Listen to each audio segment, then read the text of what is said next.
Hello everyone, कैसे हैं आप सभी दोस्तों। आज हम कंटेंट बनाएंगे जो हमारी वेबसाइट पे यूज होता है। ये हमारे पास एक इमेज है जहाँ मान लो एक कार्ड है। तो इस पे क्लिक करेंगे तो ये फ्लिप होता है। इसकी दो साइड, एक है फ्रंट एक है बैक। तो इसको हम और भी डिजाइन करेंगे। तो हमारा जो मेन पर्पज रहेगा कि आपने एक कार्ड ऐसा कैसे बनाना है, उस पे होवर करने पे ये फ्लिप कैसे होगा, इसकी बैक साइड हमें कैसे नजर आएगी। तो चलिए फिर इसको बनाना स्टार्ट करते हैं। ऐसे कार्ड हर एक वेबसाइट में आप देख सकते हैं।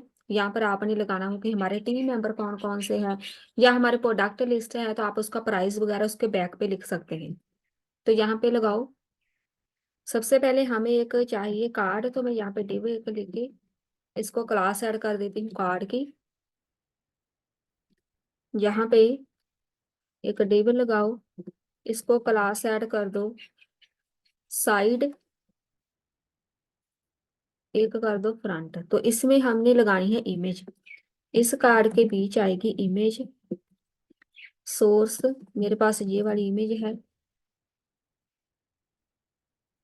तो ये इमेज लग गई। उसके बाद आपने इसके जो बैक साइड पे लिखना है वो किधर लिखना है, ये वाला जो डिव है, ठीक है हमारा, यहाँ पे खत्म होता है। इसके बाद एक और डिव लगाओ, यहाँ पे एक और डिव लगाओ। तो ये होगी इसकी बैक साइड।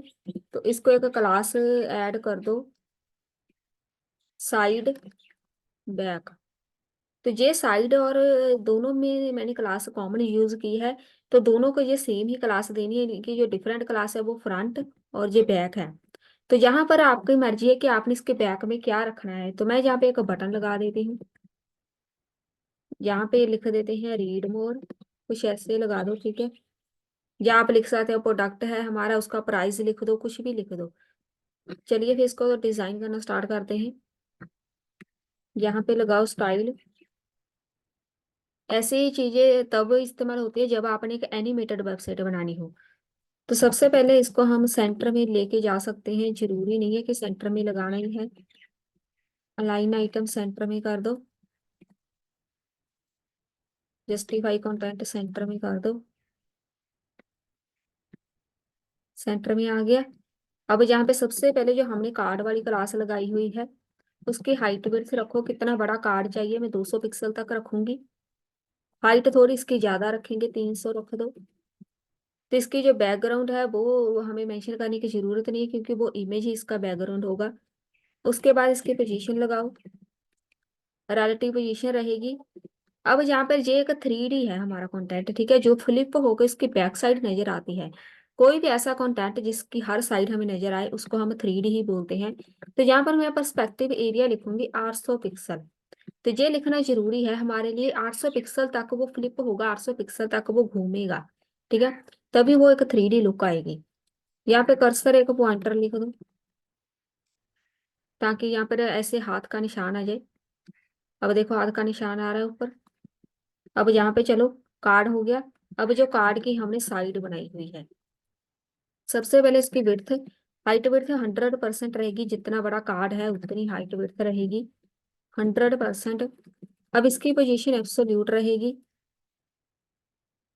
एब्सोल्यूट। इसको हम बैक फेस विजिबिलिटी हमारे पास होता है, यहाँ पे सबसे पहले इसका हम कलर ही रख दें। कलर इसका रहेगा वाइट। कलर मतलब जो ऊपर लिखा हुआ है, पहले इसको हम घुमा दें, मतलब इसको हमें पता चलेगा कि फिर हाँ बैक साइड हमें नजर आ गई, तभी भी हम इसको कुछ बना पाएंगे। यहाँ पे हमने साइड, यहाँ पे पहले लिखो डॉट साइड आएगा। तो ये वाली चीज आ गई, ठीक है। अब देखो वो साइड वाली थी ना जो बैकग्राउंड में, अब यहाँ पे आ गया बटन। तो मतलब उसको बिल्कुल सामने से ही नजर आ रहा है। इसका बैक फेस विजिबिलिटी एक प्रॉपर्टी होती है। बैक फेस विजिबिलिटी इसकी हाइड कर दो। उसके बाद इसको हम डिस्प्ले कर देते हैं फ्लेक्स में। जस्टिफाई कंटेंट जो भी रहेगा वो सेंटर में रहेगा। अलाइन आइटम सारी सेंटर में रहेगी। तो जो बटन है, यहाँ पे है बटन, रिफ्रेश करो तो अब वो सेंटर में आ गया। ये हमारा बैक साइड इसकी हम डिजाइन कर रहे हैं, तो बैक साइड अभी हमें फ्रंट पे ही नजर आ रही है। उसके बाद फॉन्ट साइज वगैरह इसका लगाना है तो ओके है, फॉन्ट साइज लिख दो। बस इतना ही हम डिजाइन करेंगे, बाकी डिजाइनिंग हम बाद में करेंगे, पहले हम इसको फ्लिप करेंगे। फ्लिप होना चाहिए ट्रांजिशन के साथ, तो ये प्रॉपर्टी कंपलसरी है। ट्रांसफॉर्म 0.6 सेकेंड लगेंगे उसको फ्लिप होने में, घूमने में इतना टाइम लगेगा। अगर हम इसको टाइमिंग नहीं देते ना, वो एक कदम से घूमेगा तो वो बिल्कुल भी अच्छा नहीं लगेगा। ट्रांजिशन आनी चाहिए साथ में। अब देखो यहाँ पर जब भी कोई बंदा कार्ड को होवर करेगा,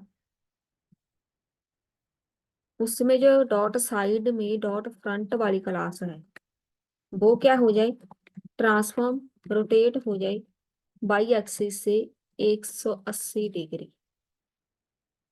जो फ्रंट वाली मतलब ये जो बेबी वाली इमेज आप देखो हो गई फ्लिप। लेकिन वो अभी हमें नजर आ रही है जो दूसरी है, बैक वाला कार्ड हमें नजर आ रहा है। यहाँ पे जब कोई बंदा होवर करेगा, इसका जो बैक है मतलब बैक वाला पार्ट जो होगा उसको हम 0 डिग्री रोटेट करेंगे। सिर्फ फ्रंट वाला ही रोटेट हो रहा है, ठीक है। चलिए, तो अब हम जो बैक वाला कार्ड है उसको डिजाइन करते हैं। डॉट बैक, उसका बैकग्राउंड कलर हम रख देते हैं येलो, रख देते, जरूरी नहीं कोई और रखना। ट्रांसफॉर्म करो, इसको भी हम रोटेट करेंगे बाई एक्सिस से सेम उतना ही जितना हमने पहले वाले को किया था। अब देखो वो नजर आ रहा है दूसरा। उसके बाद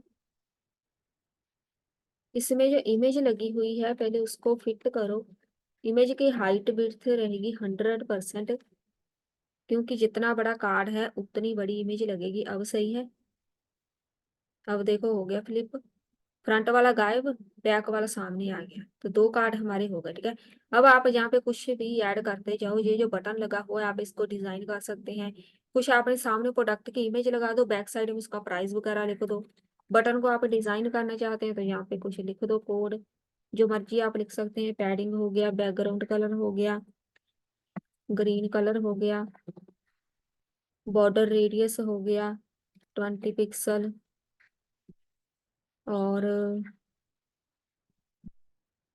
फॉन्ट साइज हो गया 30 पिक्सल।